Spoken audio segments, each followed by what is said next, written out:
Hey, everybody. Welcome. Welcome, everyone. It is time for another episode with a special guest. Today, we've got Billy. We are still talking about the same topic. We kind of want to see what people think the crypto space needs. So before we get too far into the conversation, you want to introduce yourself to the people, Billy? I'm sure a lot of people know who you are, but for those who don't, give them an introduction. Let them know where to find you. Just a normal Joe in crypto. Started my journey in crypto in 2017 and got involved locally with the YouTubers and the X people and started our own company, which is Billy Goat Tales, and also our Givers Gain Network. So, and no, that was my fault. I'm here to ask service to you guys tonight, man. Well, I appreciate you tuning in for this conversation. We got Badel here as well, sliding in late like usual. How's Badel doing? Had a friend stop over, and then we were talking, and the girlfriend got home from work, and we got all three talking. The next thing I know, I'm like, dang, it's 6:01, time to go. You got to start setting like an alarm at like 5:55 or something. Seriously. Yeah. But how is CCM doing this Monday? Okay. I mean, it's been a hectic weekend, that kind of thing. A lot of live streams, that kind of stuff, plus family things. So doing all right. How about yourself, sir? I'd complain if it got me anywhere. It's a little bit warm, and I haven't really gotten to enjoy any summer things yet. So maybe this weekend we'll do some summer stuff. But looks like we got a few people sliding in the chat. We had Silver Days XRP in the chat first. So I appreciate you being here. Looks like the rest is you and Badel in the chat. So we got a few lurkers as well. Appreciate all you guys tuning on in. I'm sure we'll get people sliding on in as the show makes its way into the conversation. So, Billy, I know you've seen a few in this series so far, but now we're going to ask you the question.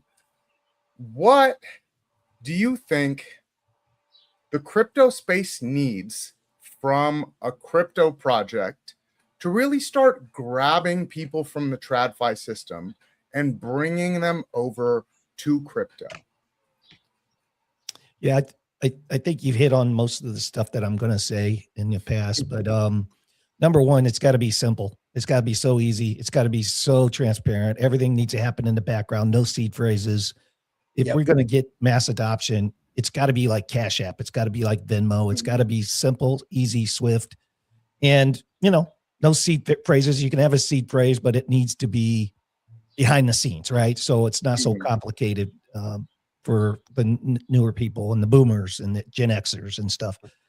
And then number two, I would say we also get involved in a local, your local politics, your local system. Like we're on YouTube, we're on X, we get involved that way, but really to make a change and really know what's going on in the crypto space, get plugged in just like any other association. But for me, for example, I've been part of the National Home Builders Association for 30 years, right? I go to the shows, I get involved, I network, I meet the politicians, I get on subcommittees so that I can grow my network and my influence, right? So that they know I could call those guys up and say, hey man, this is a big problem with us. Is any other builder having this kind of problem? And here's maybe what we can do. So get involved at your local level, not on the YouTube, not on X. I'm talking about for you, for yourself, because I think your involvement, if you're a crypto person, knowing what's coming down the pipe is going to be huge. So for instance, in South Carolina, just last May, they passed, I think it's Bill 613 or 618. And what did that do? That did a phenomenal thing for adoption for the state of South Carolina. It is pro-crypto friendly bill. It says things like you don't need a license for mining. You don't if you want to pay in crypto, there's no extra tax that you have to pay. You can pay using crypto. Everything in that bill is crypto friendly. I love it. Right. So you get involved. That's going to help mass adoption. And it's something that you can do on a yourself. You don't have to rely on the system or somebody else. And then we got to stop the shilling, it has to be real world use cases that help people see that blockchain is going to help them change their lives. And those would be the three things that just come to my mind straight off the hip. BC. Well, I think Brian Armstrong does a pretty good job at that number 2, because there's a lot of times where you log into that Coinbase app and it's like, hey, did you know that this bill is being talked about in Congress and you should talk to your local politician, which kind of hits on your number 3 point as well, getting out there and getting involved. But how do you think the crypto space as like a non-project or even as a project kind of pushes that in that direction, instead of it being, oh, well, we're here to buy the newest dog coin and, see the price go up.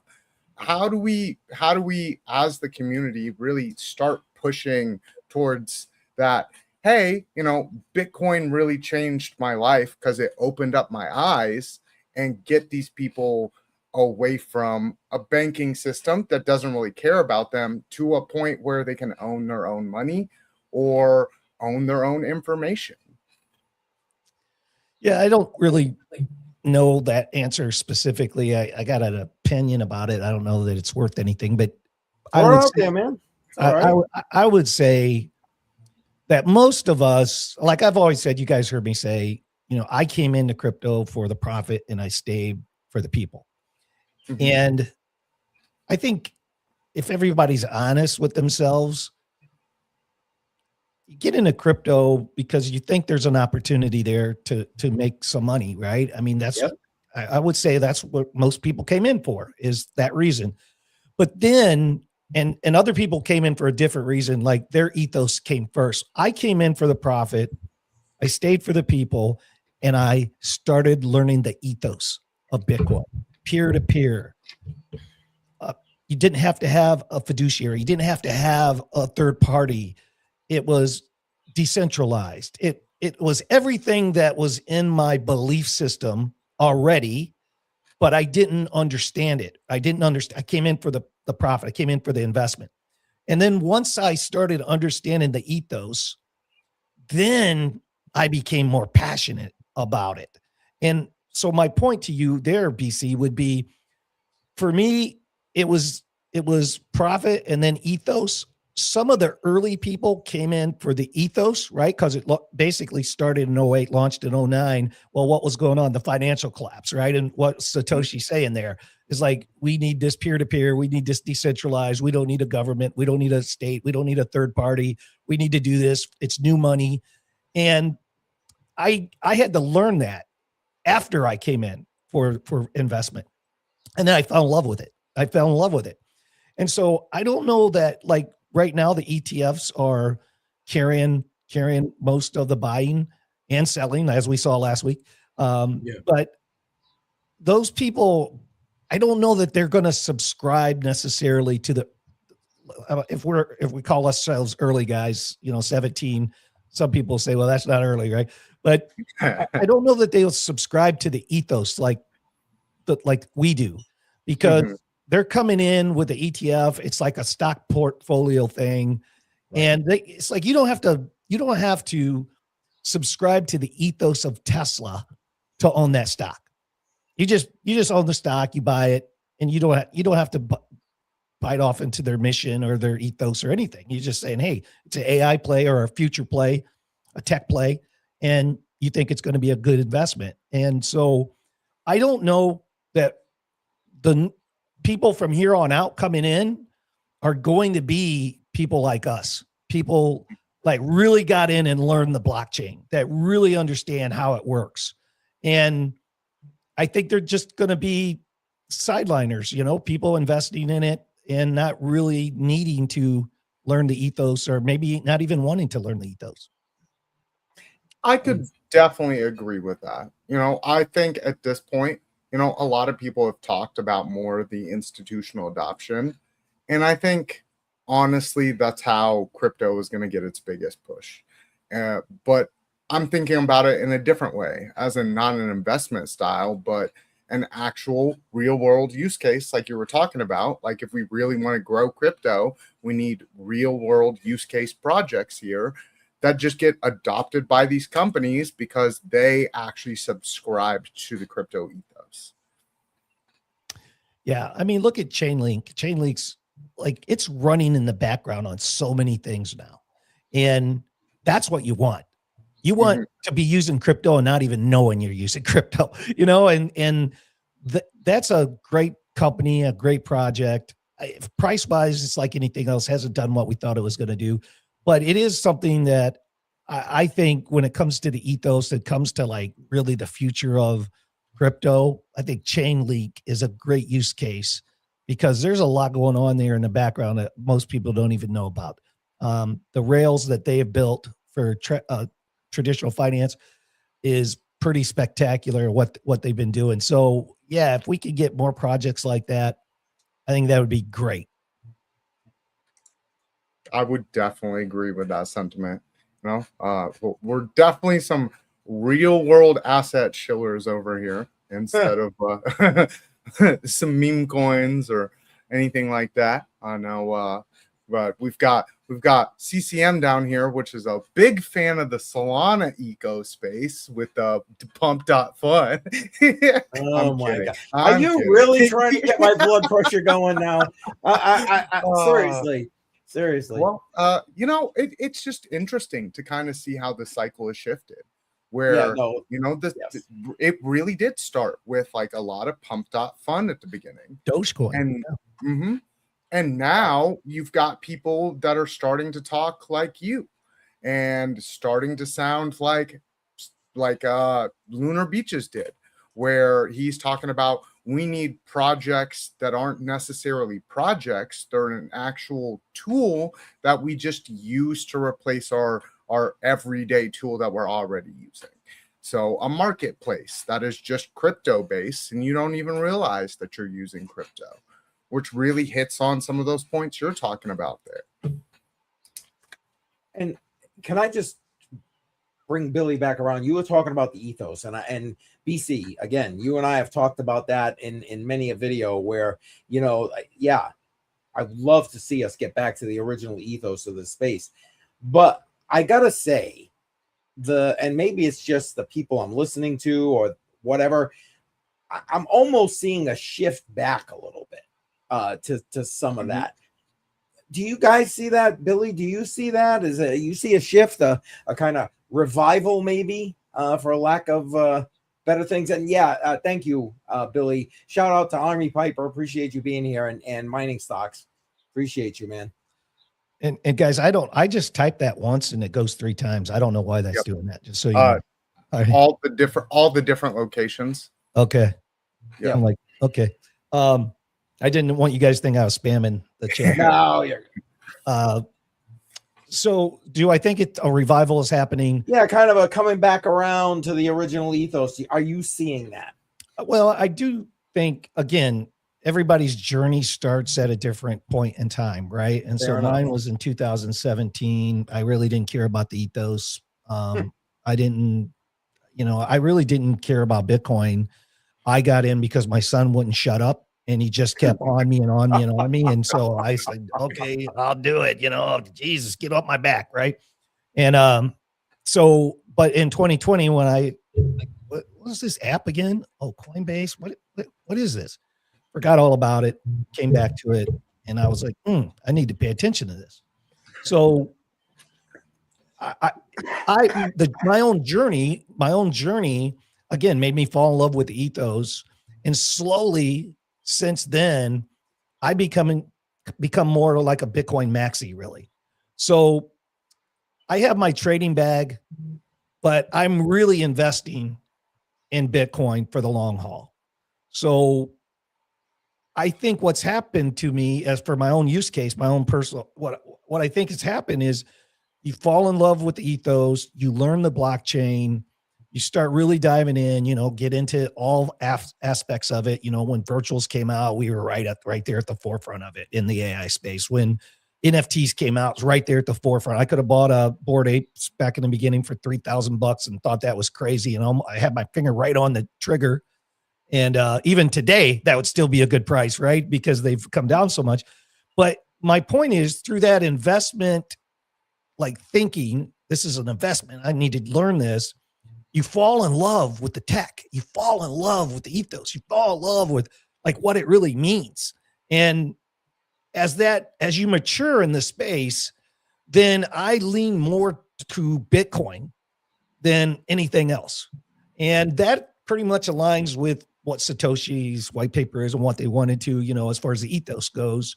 But it didn't happen by design. It just happened by osmosis, basically. It happened, there's no credit for me in that. It just happened, and I would say, is there a revival? I think as we age out, as the older guy, the guys that came in early and just start to age out, I think it puts us closer to the original ethos. But I don't know that there's any. I don't think there's a revival. I like, my humble opinion would be, I think we're in an echo chamber and we're in the crypto space and everybody on our feeds talking about crypto. And I think it's great to detach from that. And like I was saying, get involved outside of the social media side, get involved locally, watch what's happening and be a part of what's happening there. Yes.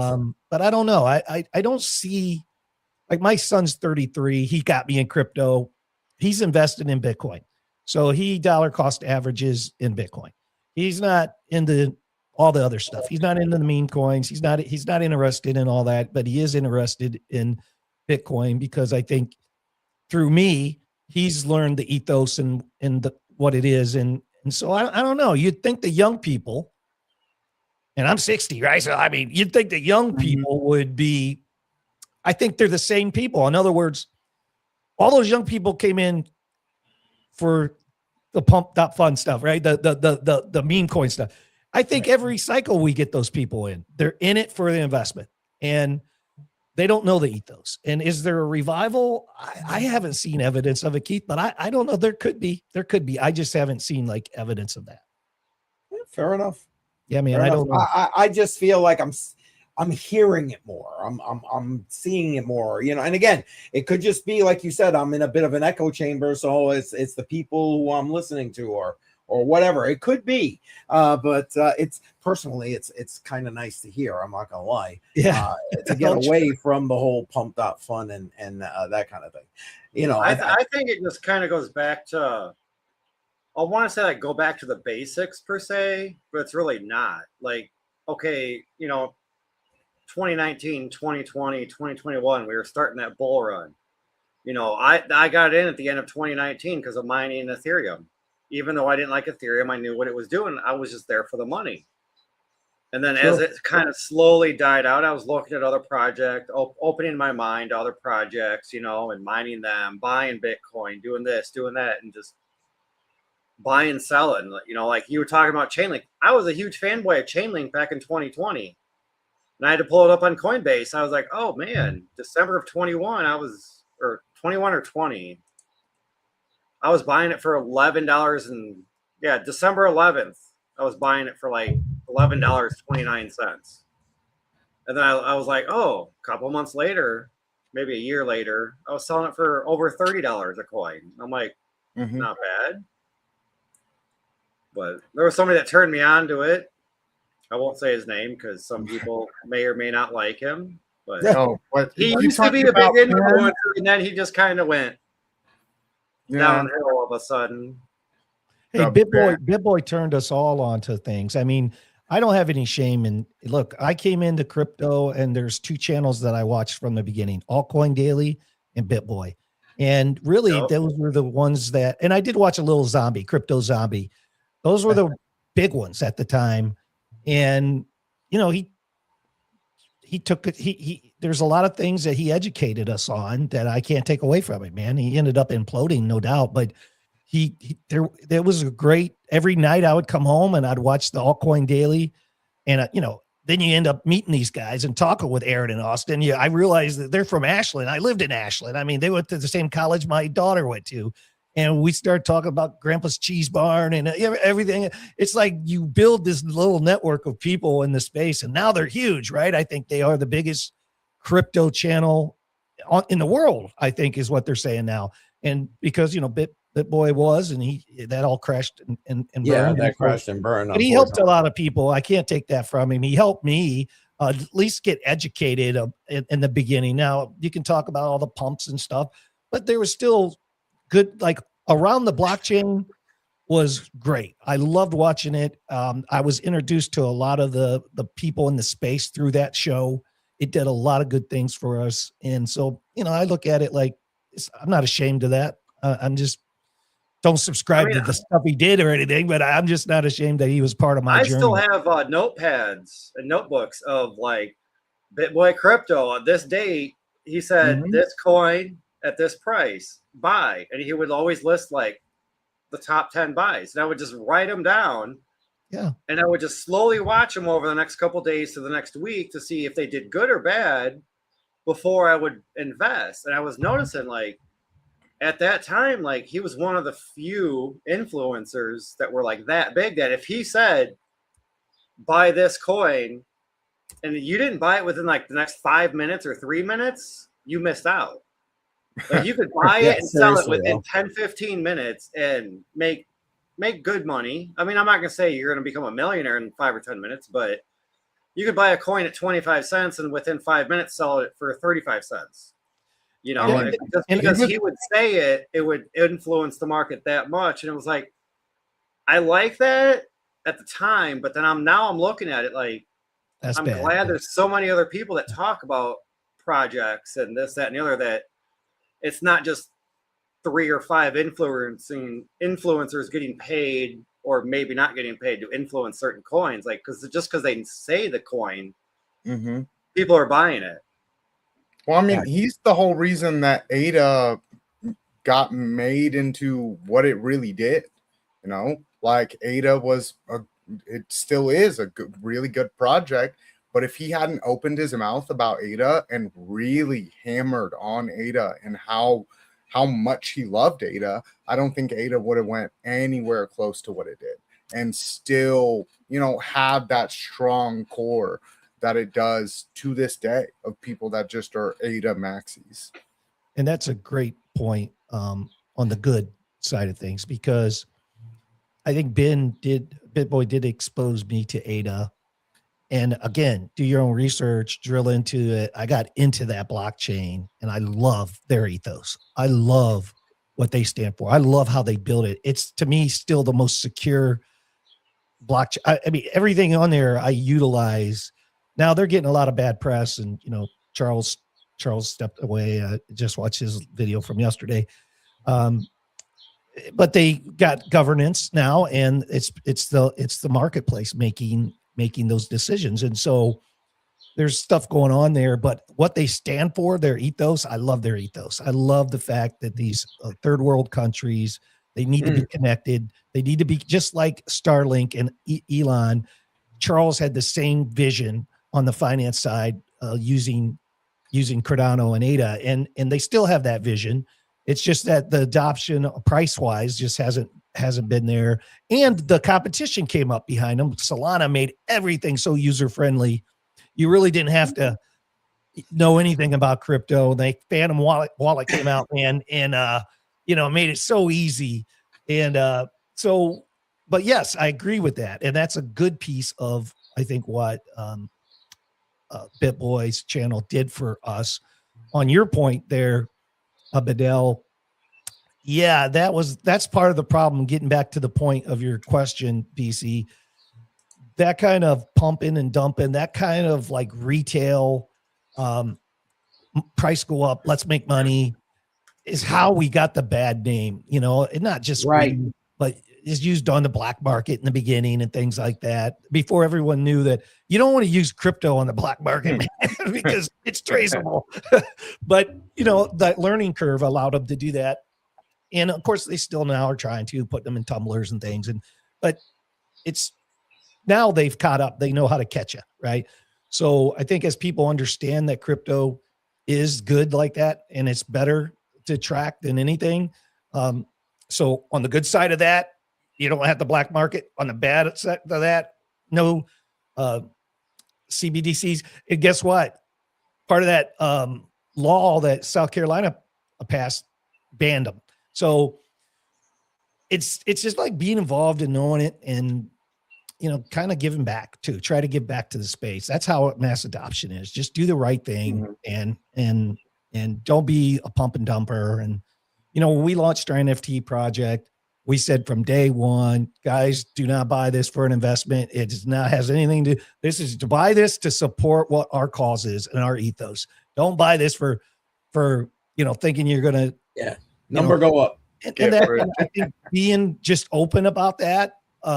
No, we didn't sell out, but hey, we have our character, we have our principles, we know who we are, we know what we stand for, and I'm good with that.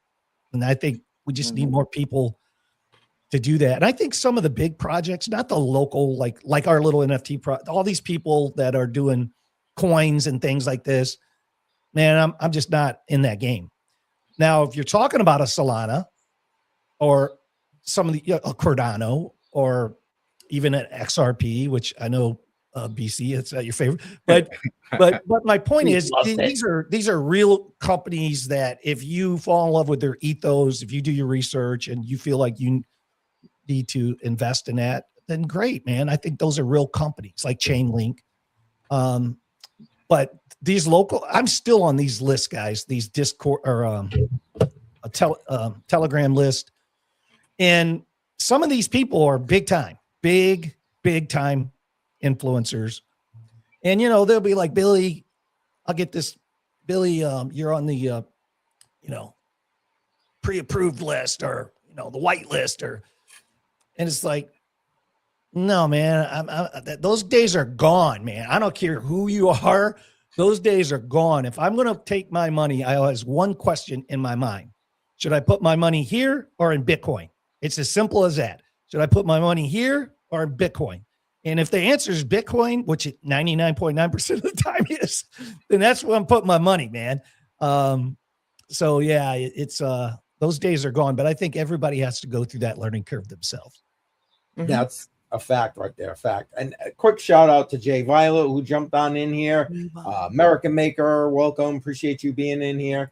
Can I just bring up this other one, that Army Piper? It's funny. I highlighted it because I've heard him say this on his morning show where he compares ADA to like Betamax versus EHS. And basically the punchline is the better tech doesn't always win. Is his thought. It does most of the time, but it doesn't always. That always is hard to beat. That's right. But I would say this, just so you know, Piper, I don't own any ADA anymore. Everything's into midnight. I converted everything to midnight.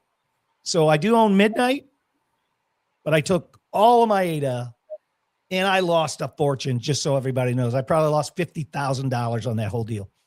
But I have a ton of midnight, and I do believe in what midnight's doing. And I do think that midnight is going to be it's going to exceed ADA. I think midnight is going to beat ADA. Now I know I sound like Crypto Crow because Crow's but look, you take your lumps, man. I mean, everybody wants to come on and talk about how good they are and how much money they made and all this stuff. But the truth of the matter is, if you haven't lost $100,000, you're not going to make $500 million. I mean, it's the truth. You got to take your knocks, man. You got to take your knocks. It's part of it. Get back up, keep charging forward, learn. And the people that come and say, since they got into crypto and they're the best and they're right all the time, man, I just don't believe that. I mean, I just don't. It's like I'm not right all the time. I don't even want to be right most of the time. But no, are you talking about midnight with the The ticker night token. Yep. Yeah, night token. And there you go. You're right. The tech is there. No argument about that. Piper, but yeah, I agree. You're right. They need a point. They do. It's like They do. like anything else. Piper's point is exactly right. They suck at marketing. And look at Solana compared to Cardano. I mean, it's not even close. Oh yeah, it's not even close as far as their user friendliness, their marketing. But you know, the tech is superior in my humble opinion. The tech is absolutely superior. I mean, we all know, us guys in the space, Solana still struggles with the behind the scenes, and we know it crashed several times back, and they fixed a lot of that. Give them props, but you just didn't see that with ADA. It was slow, methodical, safe, secure. Those are ethos that I want to be a part of. That's the kind of thinking that I want to be a part of. And so I fell in love with it, sort of like I fell in love with Bitcoin. And those were my biggest holdings, right? Was Bitcoin, Ethereum, and ADA. Really was my biggest holdings. Nice. Yeah, I can definitely agree that they probably need a better marketer. You know, get you a new bit boy and start your promotion. Yeah. But honestly, we've talked a lot about, you know, the average person here, and I feel like crypto's kind of moved its direction just a little bit. And if we want to see crypto really grow and the ethos really kind of get back to what it was, the thing that really drew all of us here and gave us kind of that want to get on here and talk about crypto because we believed in it so much, that we need to go for bigger fishes. It's like the sailors, but not sailor here to make free money off Bitcoin. You know, the Michael Saylor that owns a company but believes in the ethos and just wants to use the technology. That crypto is more than just, hey, I'm sending money from one person to another, or hey, I'm making a bunch of money off of it. Crypto is the ability to have full ownership of whatever aspect you're using the crypto for in your life, and saying no to anyone else controlling that. You know, the real libertarianism of crypto, it needs to be pushed at a higher level. But well, I think you're right, is my opinion, but I also think that's a hard task because it's what is there now? You guys probably know more. And I lost count after 36 million cryptos. I lost count after that. So it could be whatever. Maybe it went down from the bear market, but most of that is junk, right? Most of that is junk. Fact. So when you're talking about an industry, look at, again, I go back to my career, National Association of Home Builders. Okay. Home builders started way back 20s, and an association formed around it, and then a national association. Then there's state associations that join the national association, and really they become the lobbying arm to the government at the national association or organization. And so that's what's happening with crypto right now. Crypto is developing that network and that state by state. And we already have a lobbying arm in DC now. And we're watching this develop. Sorry about that, Keith. What's that? No, that's okay. Do it, brother. I was going to ask you about that. Please talk about that. Oh, no. I'm just saying, to be a part of that growth and to be like, we're in this, guys. We're part of it. We can say we were here before all that. We were here before NFTs. Yes. We were here before ETFs. We were here before laws and rules and regulations. We were here before the National Association of Crypto. You know, it's like, we're really like, stop and take a snapshot of your life, man. Like, we're in it. We're here. We're talking about it right now. It's like, you got to stop and smell the roses, man. I'm enjoying the ride and just being just a small little sliver of it. And, but it's going to be hard to pull that off until that network and that organization has a solid foundation. And Brian Armstrong and the moves that Coinbase has been making to help our industry get ahead and succeed has been epic. And to be a part of that journey, I go on there and I'm just a Joe. You know, when my son lived in San Francisco, I did go down to the Coinbase building because I went to all of them. Anything that was crypto. One day we pulled up the addresses in Silicon Valley and we just drove to each address. It didn't even have to be crypto. It was mostly crypto, but we went to NVIDIA, we went to Visa, we went to Facebook, we went to Microsoft, we went to Coinbase, we went to several other little smaller crypto projects that were in Silicon Valley. But I went down there just to say, hey, you know, man, I appreciate what you guys are doing. But I found out it's just a big building that like 500 companies work out of. It's a big, you walk into this building and it's a desk and there's a guy there and you say, which company are you looking for? I said, Coinbase. And they're like, hey, nobody works here from Coinbase. It's just basically a mailing address. And, you know, everybody works from home. And I was like, oh man, that sucks. You know, but we had fun. But I'm really going to do that. Just again, getting involved and trying to, you know, build your network and talk to the people, the right people. And sometimes you fall down. Sometimes you hit a home run, you know, you just never know. But you have to be there. You have to do it. You have to take action. So this kind of brings me to like the second point of the discussion. So we talked about what the crypto space needs. But if you were in charge of, say, a project, we'll just, because you've already built one, and each project has its own little use case. You know, there's more than just, hey, we're Bitcoin, we send money here, which kind of adds up to your second part where we need these real world use cases. And if we're going to have these companies adopt crypto, we need more than just a bunch of carbon copy projects out here and 50 million different ones to choose from.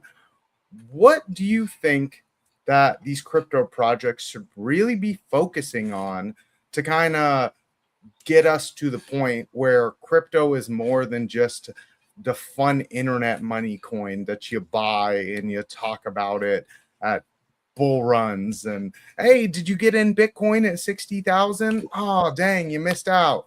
You know, like what should these projects focus on? Well, can I clarify your question just by asking, when you say projects, do you mean like the local projects, like say our Billy Goat Tales type of are you talking about, when you say projects, you talking about like a Solana, a Cardano, just so I know which way you're going with it?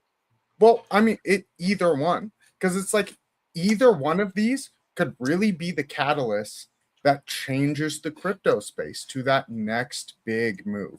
Whereas in, like, we saw meme coins come out, that really was a big catalyst that changed the entire space. And that was something that was just small. So, I mean, there's a lot of use cases for crypto. And in your eyes, what should a project be focusing on to really, you know, move this space in a direction that you would like to see it move in? But man, you're asking some tough ones. I mean, we've been a part of these great little micro projects like virtual AI and Hive and what's the one where it's the cell phones that they put up towers. Helium? What is it? Was that Helium? No. it wasn't Helium. That's what I think it was on the Cardano chain too. That guy Mickey was his name. He's the founder. They're still around. Oh yeah. They, you know, so you go in and it's high tech, right? So it's you buy the node, and they're building out these dead areas where you can use blockchain for cell phones, and you know, World Mobile. Yeah, that's it. And so, like, we have seen some really cool blockchain projects. There's a few years back, like 3 years ago, 4 years ago, before this real AI craze really heated up like it is now, a local company out of Mexico, where I got involved with them, and they were talking about building projects that will support the growing need for AI. And basically now we're seeing that they're building all of these power plants that then feed the compute. And it's like these guys were like saying, hey, here's where the blockchain could help with this. And they were like on the front of the curve with that. So there's some of these projects that I think have done us justice moving the space forward. But really, I can't help to just think, follow the money, man. Follow the money. The money, meaning the companies that have the money, meaning, Tommy Lee's becoming basically the Michael Saylor for Ethereum, right? I mean, so where's most of the money going right now? Most of the money going right now is to Bitcoin, Ethereum, and Solana. That's just the truth. Is to cut it up any way you want, you're going to find that's going to be the case. But why is that? Well, part of it's the tech, part of it's the history, the longevity, part of it is the ETFs, right? The ETFs, a big part of that. And so those companies have the best chance of whatever that product's going to be, whatever that service is going to be.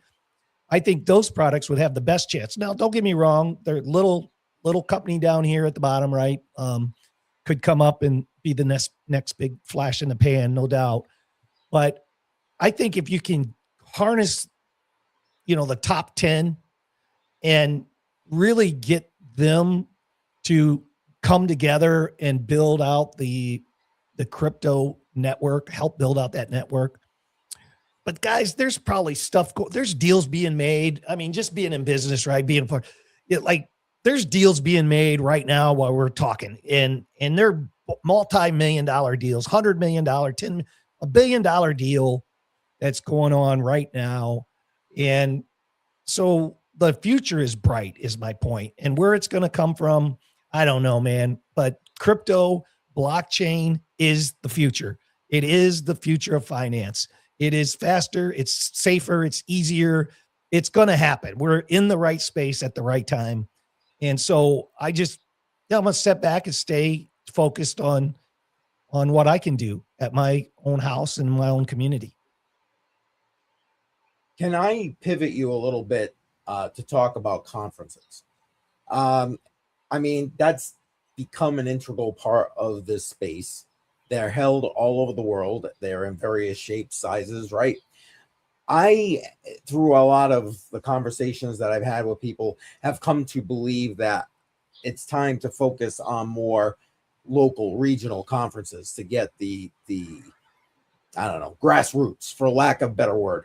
And I think a lot of that focus is happening at the grassroots level. For example, one of the ones I'm going to is the Boston Blockchain Week. And they got one of the keynotes is Hester Pierce. So it's like, these people are able to pull those kind of names now because of the space.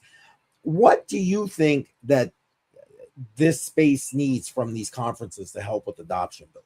And do you think it's more of the big conferences like the Bitcoin conference, or is it more at the local regional level? I think it's going to take all of it. So again, you just got to use the best example is my own career path. And so in home building, you have a local association, and every county in Ohio had a local home builders association. That's a county home builders association. So you get involved there, and then through the persistence, years and years of being involved, you get on the board. You're on the board of directors for the local HBA or BIA. And then through that, you get involved with the state level. And how do you get involved through the state level? Well, there's certain state legislatures that are involved in the Home Builders Association. And so you get to know these guys.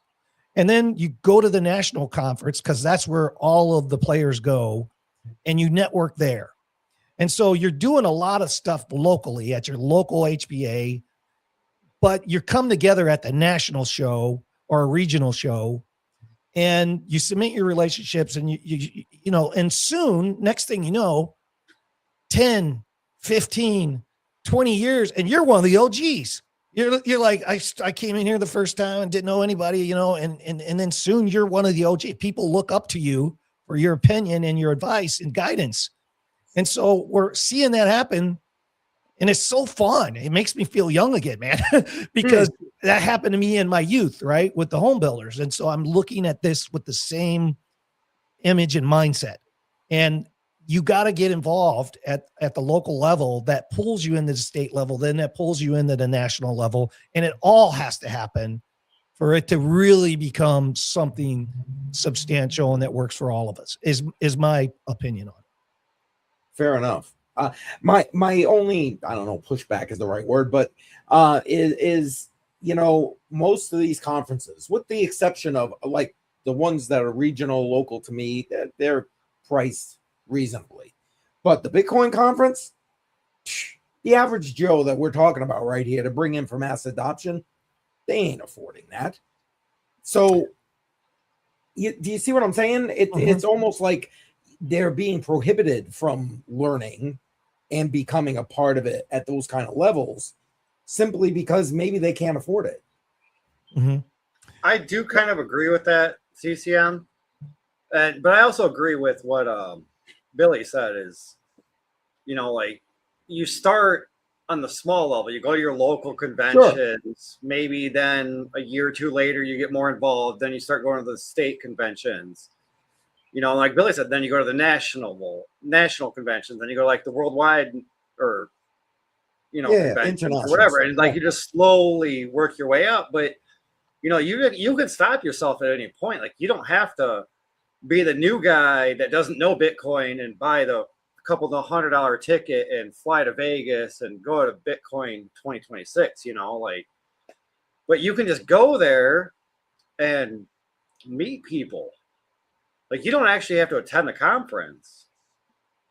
I mean, that's what we did, 2 years ago? Like we didn't have tickets for Bitcoin Nashville last time. We had tickets to the Litecoin conference. And I just ran into people that I knew and they were like, hey, you want to take it to BTC? I was like, sure. I'm like, hey, met up with some other people. I was like, any chance you know anybody that's got an extra ticket for Bitcoin? They're like, yeah. Boom, done. Me and my girlfriend are at the convention going in for free. And see, I would say that that's a product of you being involved, you taking action, you saying, hey, I'm going to try that. And I think where there's a will, there's a way, even if it's cost prohibitive. In other words, sometimes if you believe in it enough, it's going to work out, man. Like there's always free tickets. There, like every year, Billy Goat Tales has had extra tickets, and we tell people, hey, we got to. Like most of the time, my experience has been this, Keith. My experience is there's more people that have free tickets to give away than people can't go. They just, you know, they don't go, and so they're always floating around. And plus, we learned a little in the round, you know, by being involved. Like Sin City taught us, Rob and Dave taught us about the press passes and how to do that. And we've helped a lot of people learn that process. And Tony Baumetz has even helped them with their applications and stuff to do that. And so by being involved, the giver's game mentality is at work right there, because you can pretty much, other than your airfare, there's even people like almost every year. I know a ton of people that, hey, you're going, is anybody rooming with you? No, nobody's rooming with me. Hey, can I room with you? Sure, man. Come on. You know, I'm going to pay for it anyways, or they're going to pay for it anyways. They have the room. So, but how do you get to that point where you get that stuff? Because you give, you're involved. You're someone that's in the space. You're building a reputation. And I say right there, giver's gain, right? By you being involved, you're there, man. And you have these gold nuggets pop up in your path. And that's because of your effort and your energy and you're taking action. And that's how it's done, man. And if you got to believe that though, because if you don't believe in any of that, then you're not going to manifest any of that. You got to believe it, you know? So, yeah, I gave Billy our 2 tickets to the 26 Vegas ticket conference this year. Cause I was like, look, we got the tickets, but we just can't make it. I'm like, use them if you can. If not, There's they can always go to people. waste. Like, if we're not going to go, so here's the tickets. And he's like, I'm sorry, man, but unfortunately, we're only able to use one. I go, you know what? One's better than none. And another example of that was one of the conferences a couple of years ago. I think it was 2 years ago when we were in Tennessee, when we were in Nashville. We, through Frankie Candles, we're like, hey, why don't you come to this party? And we're like, okay, you know, there's like 6 of us. And so they send a link and you have to sign up. And if you use their code, it was free. So we did it. And we didn't know who was hosting the party or what it was really. And when we get there, it's a Discovery Crypto that had rented a warehouse, basically, a Discovery Crypto, and rented a warehouse, set up their own studio. Had everybody was there. Everybody that you could think of was there. The Altcoin Dailies, Tom Crown, Jenna X, Rice, Kelly Kellum, Frankie, you know, all the crypto people. And through that, I got to meet TJ, who said, listen, hey, man, if you guys need to use the studio and do your show or something, go ahead, use it. Just let me know, because we had other people coming in at different times. But I'm like, what? Like this studio was beautiful. I mean, it was like they on the fly took all their stuff there and set up and Kelly Kellum was DJing because he loves music and he loves playing music and he loves DJing and stuff. And it was just such a cool time. We got to meet so many people. How did that happen? If you step back and look at how that happened, well, I learned Frankie from BitBoy. He was on BitBoy. And then Frankie said one day on BitBoy that he's going to break off and under their network and start his own trading channel. And I was like, oh man, I love Frank. Frank, cool dude. One of the first guys that joined his channel. And before he even had a Discord, there was no Discord. We opened the Discord. And I just started building a relationship with Frankie because I'm a trader, right? And been trading since the 80s. And so how did that happen? Well, at a certain point, through just being involved and moderating for Frank and Tony and going to those events and things, next thing you know, I got this golden nugget popped up in this free ticket. And then from there, I cemented other relationships. It cost me nothing. Nothing. Right. And so I say you got to get involved. I think you're doing the right thing, Keith, by starting local. And that's what I did with my home building. I started local. I just went to the local county conferences and events and things, you know, and slowly I started running them. I started being a membership chairman. We had this thing called Night at the Races, where we'd rent a hall and you can bet on these horses and there's all automated and stuff. And we had steak dinners and stuff like that. And we did all kinds of events, golf outings. And I was the guy actually putting that together and volunteering my time to help that, right? Givers gain.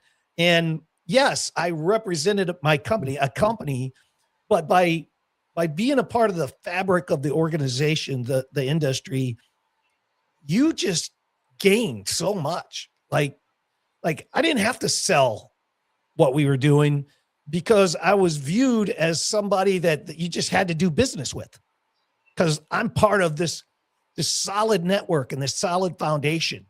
And it was pretty easy. The work side of it was like, yeah, man. I mean, we just became this super company of the best of the best. And you didn't have to do that. Was my marketing. That was my advertising, being involved at the local association and then the state and then the national level. And it took time. Yeah. It took probably, the first 5, 6, 7 years, probably 5 or 6 years. I didn't go to the national stuff. Again, this is back when I was young. I didn't have, I didn't have that money. I certainly couldn't afford to do all that stuff, but slowly, like Badel said, slowly, hopefully you build that up and you find the avenues that allow you, because of your network, to go to these things. And I think everybody needs to have that approach. It's just my own personal opinion. Oh, appreciate that. I Yeah, man. appreciate that. We're getting to the hour, so yeah. just to keep the track on the time. And We shout got, out to Jesse. Yeah. Yep, I was just about to say it. Sliding in late. But, you know, that story really highlights that the crypto space is about a whole lot more than just money, you know? And I think Yes. that's the biggest part of what things have kind of gotten away from. That crypto is a whole lot more than just money. It's not just the number go up. It's not just how do I find the next big thing. It's a community. It's a technology, and it is the thing that could change the entire world as we know it. As I call it all the time, this is the digital revolution, and I'm glad that everyone is here for it, and I want to see a whole lot more people here for it, and that's why, you know, we do this show here. Amen. Amen. But it's guys like us, like you, Badel, like you, Keith, BC, people in the chat. This is the fabric of the crypto space. It's guys like us that's the fabric of the crypto space. And so by participating, I don't think I've ever turned you down, BC or Keith, when you've asked me to come on, you know, and that's what more people need to do, you know. And I think we can help influence that and show them this is the right way. And so it's all of us, man. It's like we are one. We're all one unit right here. And it's just not rah stuff. It's real. Like I lived a life that proved that. Like my journey has proved that. And so like I believe it. It's just not a bunch of rubbish. It's true. And that's my approach to the crypto space. Yeah, and you're spot on, because it literally, you're here because I sent you a text message. That's how it started. I sent you, hey Billy, what do you think? You know, and then I sent you a message gave you the deets on X or whatever. You know what I mean? It was like, that's how you ended here. Yeah. So, yep. So Billy, quick question. Have you ever heard of coverings? No. Tile stone? Yeah. Tile and stone? No? Okay. No. Yeah. And I just saw one time my boss gave us a day off and paid for us to go up there when it was in Chicago. And then I think that may have been Atlanta, Georgia, or 2 or 3 years later was Atlanta, Georgia. We went down there, and that's just the business I was in at the time. And yeah, we use Dell Tile. That's who we use as a national provider of our tile. Yeah. Dell, D-A-L. I figured that's why I was asking, since it was your whole livelihood there, you know, building homes. Yep. We did have. I don't know if you showed it, but I didn't show it, but I shouted him out. Yeah, JR in the house, baby. If you're not following him, you definitely should be. Check his channel out. Yep. Link is in the description. Johnny December's in the house too. Good to see you, Johnny. Been a while, man. Yeah. Island man. People are sliding in here. I didn't even see them. Oh yeah. We got Mark Dutch also. I'm assuming on my channel, but that's okay. Yeah, Mark. Sure. You No, I see Dutchy in here. Yep. Yep. Excellent. I just well, shall we wrap it up, BC? Give you got a final question for Billy here, and then we can wrap this thing. I did not have a question, but I definitely appreciate Billy coming on here to talk about this topic. You know, it is similar to some answers that we got, but also very different because, you know, we all value something just a little bit different. A little bit different, yes. Yep. Yes. And that's why I really wanted to get as many people on here for the conversation as I could. So you got anything that you'd like to leave the people before we wrap this on up, Billy? Good to see Dave Digital in the chat. Yes. No, you guys, great show as always. I really appreciate our relationships and that we have, and I really love to see you guys when you came to the Bitcoin show, and it was great to meet you in person, BC. Guys, I can't thank you enough for inviting me on, and just I appreciate it, and got nothing else to say. Adios and God bless. Appreciate you taking the time, man. True. Sure. It was great to meet you in person too. Hopefully we can do it again at Nashville. So Yeah, I know man. there's been a lot of talk about that one. We'll be there. You got anything to leave the people, Badel? Yeah, just hope everybody's having a good week, enjoying the weather, staying safe, having fun. Billy, BC, trying to get CCM to come to Nashville next year. Next year. But Yeah, we plan on going. We just haven't bought tickets yet. We may just I would wait, guys. drive down there, and because to me, like I've said it before, it's more about the after parties is where you can meet the people. Like, trying to meet Billy or BC at the conference, good luck. I mean, I did that last time with a couple friends of mine, and we were like literally video chatting each other, trying to figure out where each other was at, and it still took 15, 20 minutes. And it's like, yeah, I mean, if I get tickets, cool. I may buy tickets. I don't know, but to me, it's about the after parties and just hanging out with people, and and then like networking is a thing. Yep. Like Billy was saying, like sometimes you don't even need a hotel or a motel. Like when we went down there, I knew people from the Dynex team, and they had the Dynex house. But I was like, it's me and my girl. Like, if we want to have some fun, sorry, I don't want to be in a house with a bunch of guys. Like.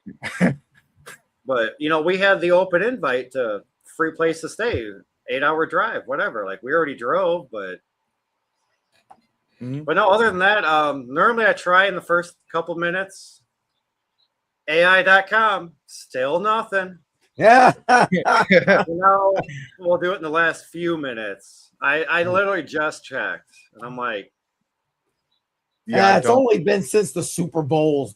I almost need to get like a stick and like a poking horse. It, do something. And be like, I'm just beating the horse, like it's just like beating a dead horse at this point. I feel. Oh man, yeah. If anybody on here has signed up for AI.com and actually has gotten in, please put it in the comments. I'd like to know when you signed up, and about when you got in, because I don't think anybody that I know of has gotten in yet. So, oh man, I don't even know what it is. They did a Super Bowl commercial that I didn't even watch. CCM was talking about it the next night, and it was supposed to be like some big AI.com website. Where they were supposed to be setting up an AGI type of platform kind of thing. And obviously that went absolutely nowhere after I signed up for it the night that he said it, which was the Monday following Super Bowl, like the next night. The next day, yeah. Nope, still nothing. You got to put in your debit card. You got to verify your ID, pretty much KYC, give them your credit card information. And I'm like, man, I don't know about this. I was like, you know what, whatever. Still nothing. So I'm like, ooh, that's not looking promising. So Keith, is this Badel like passively beating on you for saying what you know about that? Hey, listen, Badel loves AI. Don't let him. That's a digital move right there. That's a digital. It's all right. I don't it's think all you're good ever fun. Gonna get it. That's right. All good fun. All love, man. And that's right. That's right. CCM, what you got? I was just going to shout it out real quick. Jar and I are live tomorrow night, 6 p.m. We're going to try a slightly different format tomorrow. We're only going to talk about a couple of things and try and really dive in a little bit deeper. We are working up to our 100th episode of Matrix Money. That is going to be on August 4th. We already kind of got it, so you'll see it on our channel. So more to come about that as we get closer. And then, of course, Friday night, Crypto on the Rocks. You know the drill. We want to see you all there. That's pretty much it for me. Well, sounds like a very busy week.